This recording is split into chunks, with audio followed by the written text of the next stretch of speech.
Bonjour, je vous remercie à l'organisation d'avoir invité la clinique Eugène pour participer dans ce congrès. Je me présente, je suis Dr. Helman González, je suis gynécologue de la clinique Eugène et je travaille à la clinique Eugène depuis le mois de juin 2019. Aujourd'hui, je vais parler du dépistage génétique étendu avant la procréation médicalement assistée. C'est le sommaire de l'exposé. On va faire une introduction. Après, on parlera des études génétiques de clivage des porteurs. Qu'est-ce qu'on devrait prendre avant de les utiliser? Finalement, on donnera des petites données par rapport au groupe Eugène et on va finir avec un résumé d'idées. Qui sont nos patients? Bon, dans la consultation, on peut trouver trois types de patients différents. Les affectés d'une maladie génétique, les patients sains avec antécédents familiaux et les patients sains sans antécédents familiaux. D'un point de vue génétique, on peut trouver des couples ou des patients avec des risques de transmettre des maladies aux enfants. Maladies autosomiques dominantes, maladies autosomiques récessives ou maladies liées au chromosome X. D'un autre côté, on peut trouver des patients avec un problème d'infertilité de cause génétique, comme l'absence de canaux déférents, les syndromes d'X fragile ou les anomalies chromosomiques comme le syndrome de Turner. Toujours, il faut faire une bonne anamnèse et génétique s'il y a la suspicion d'une maladie génétique et faire aussi un arbre généalogique pour essayer de trouver les phénotypes de maladies autosomiques dominantes, polygéniques et multifactorielles ou bien anomalies chromosomiques.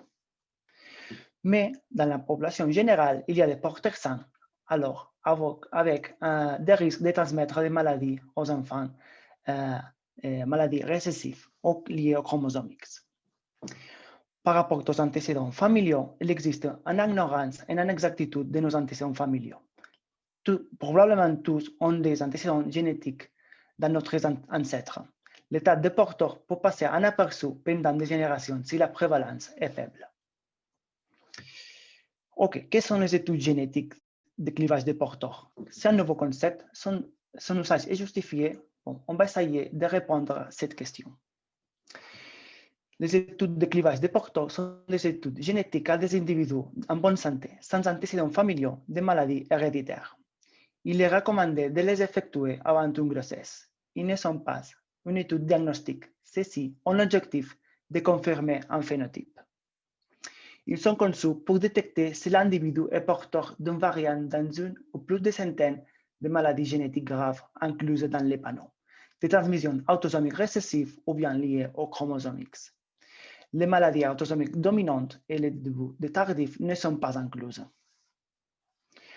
Pour rappeler un peu la transmission récessive, on sait que la maladie s'exprime si les deux allèles d'un même gène ont la variante pathologique. Si juste un seul allèle a la variante pathologique, l'individu est considéré comme porteur sain. Par rapport à la transmission liée au chromosome X, l'homme sera malade, la femme sera porteuse. Si la mère est porteuse, les 50% des enfants pourront hériter la variante pathologique. Les 50% des filles seront malades, les 50% des filles seront porteuses. C'est un nouveau concept? Pas du tout. Ils ont été déjà réalisés dans les années 70 pour les maladies avec une prévalence élevée, comme les hémoglobinopathies ou la mucoviscidose. Les hémoglobinopathies sont les maladies les plus fréquentes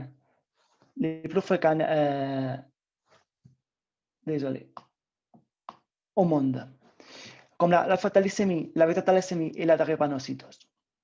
Sont fréquentes dans la région où la malaria était habituelle, comme les pays méditerranéens, l'Asie occidentale ou l'Afrique. Comme vous déjà savez, il existe un effet protecteur des porteurs pour l'infection pour le plasmodium. Par exemple, en Chypre, en 1978, est démarré le clivage pré-mariage de la bêta-thalassémie, fondé sur les paramètres sanguins de volume corpusculaire moyen et l'électrophorèse. Ça a permis de diminuer la taux annuel de nouveau-nés de 50 cas par an à moins de 5 cas. La mucoviscidose est la maladie la plus fréquente dans les lignes caucasiennes. La fréquence des porteurs, c'est le suivant. Le nord de l'Europe et les États-Unis, 1 sur 20, 1 sur 30. En Italie, 1 sur 31. En Espagne, 1 sur 47. Et en Catalogne, par exemple, 1 sur 25. Au début des années 90, aux États-Unis et au Royaume-Uni, commence une étude pilote qui montre que le clivage de la mucoviscidose a les conditions exigées par l'homme pour être un examen de clivage.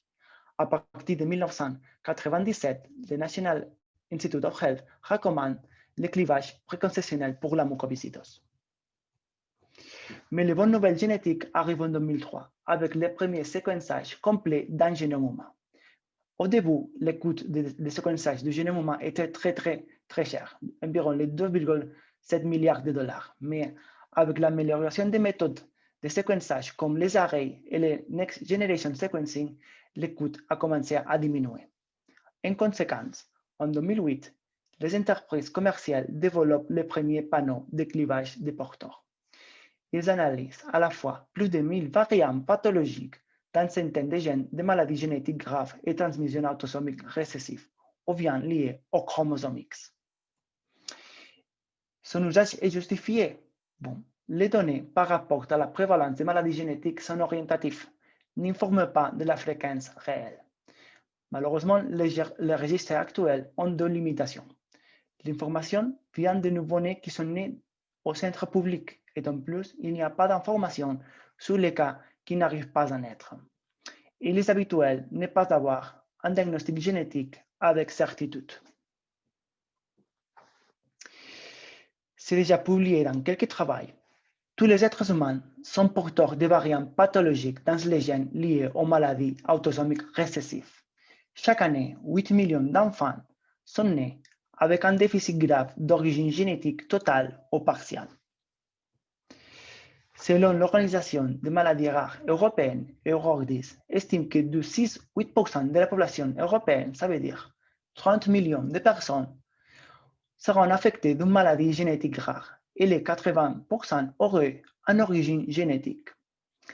Il est estimé aussi que 2-3% des couples sans consanguinité de la population générale sont porteurs d'une variante pathologique dans les mêmes gènes. Qui dit la loi en matière de don de gamètes?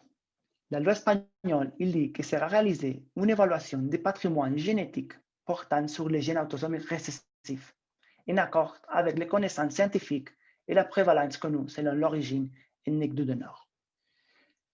La loi française dit qu'il faudra faire un bilan génétique avec consultation à la recherche d'antécédents de maladies génétiques et un karyotype à la recherche d'anomalies chromosomiques transmissibles. Malheureusement, dans l'ensemble de l'Union européenne, il n'y a pas de consensus par rapport à ça. Pour voir l'utilité des clivages néonatals, on a vu que les derniers 50 ans de clivage néonatal en Catalogne sont nés presque 3 millions de nouveau-nés et presque 2000 sont nés malades, avec une prévalence de 1 sur 1429. On peut décider d'utiliser les études de clivage de porteurs selon les facteurs de risque comme les antécédents familiaux ou l'ethnie. Bien. Par rapport aux antécédents familiaux, c'est vrai qu'il y a une connaissance inadéquate de nos ancêtres.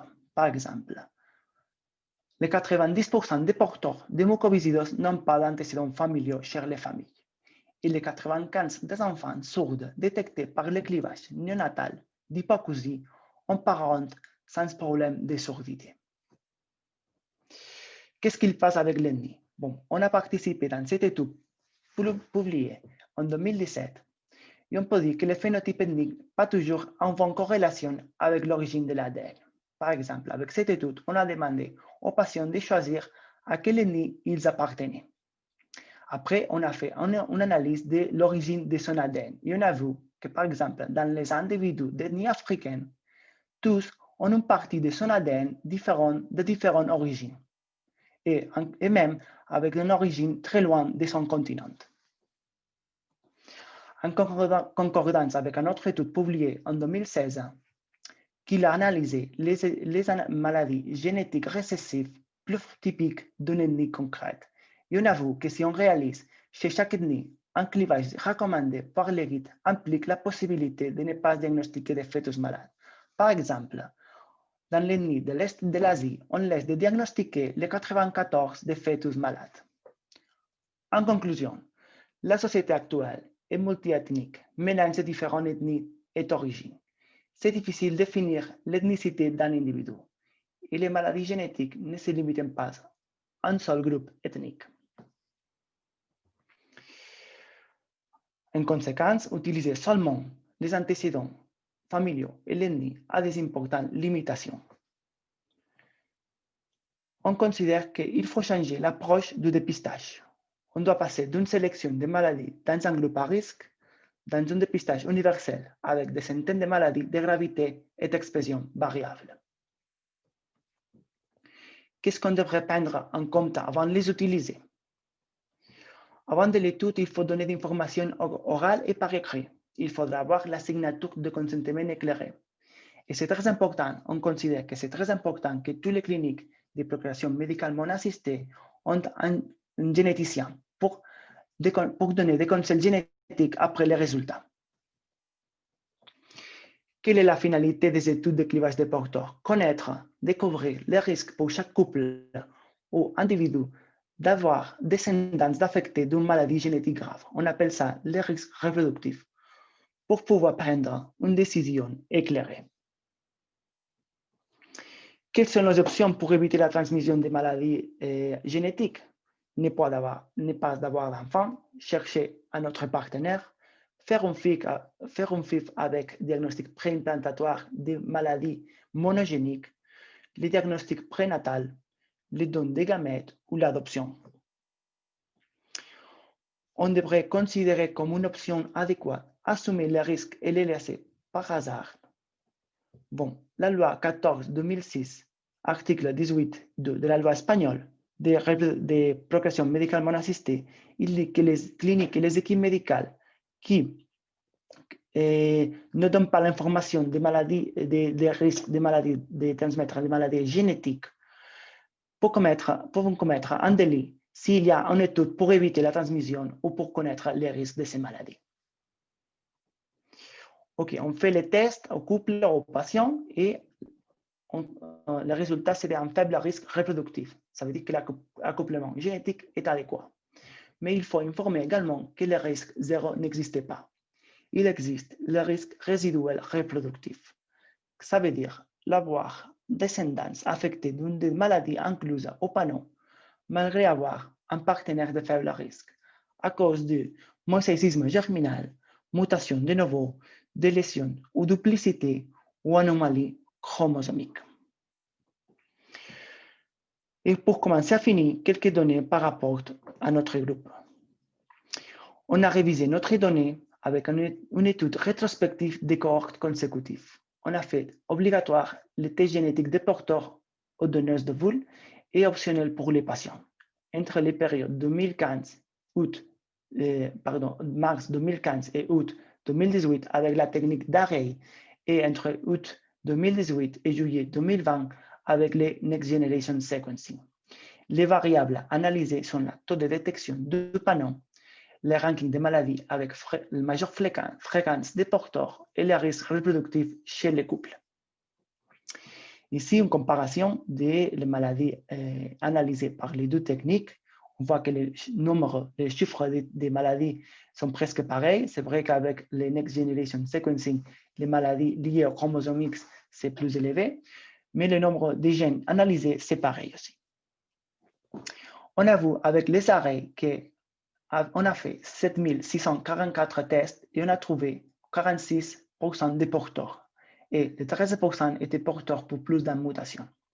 Avec Next Generation Sequencing, on a fait 3179 tests et on a obtenu que les 82% des tests des personnes étaient porteurs de mutations autosomiques récessives et presque la moitié porteuses pour plus d'une mutation. Ça veut dire que le pouvoir de trouver des porteurs, c'est plus élevé avec les Next Generation Sequencing. Ici, le ranking des maladies avec les deux techniques, il y a quelques différences, surtout par rapport à la classification des maladies de risque élevé ou risque moyen et pour l'inclusion des variants classiques ou non classiques, comme par exemple avec la mucoviscidose. Qu'est-ce qu'il passe avec les couples? Avec la technique d'arrêt, on a trouvé que les 2,5% de couples partagent la même variante pathologique. Chez les Next Generation Sequencing, on a trouvé que les 8,8% de couples partagent la même variante pathologique. Tels que les 3,5% pour maladies de risque élevé et les 5,3% pour maladies de risque moyen. Et pour finir, un résumé d'idées, tous pouvons être porteurs de variantes pathogéniques de maladies génétiques récessives sévères. Parmi les couples qui viennent à nos centres de procréation médicalement assistée, en 3,5% ont le risque d'avoir un enfant affecté d'une maladie génétique sévère. On considère que tous nos patients, avant une grossesse, devraient être informés de l'existence des études génétiques de clivage des porteurs. Et bon, merci beaucoup, c'est tout et je suis disponible pour votre question.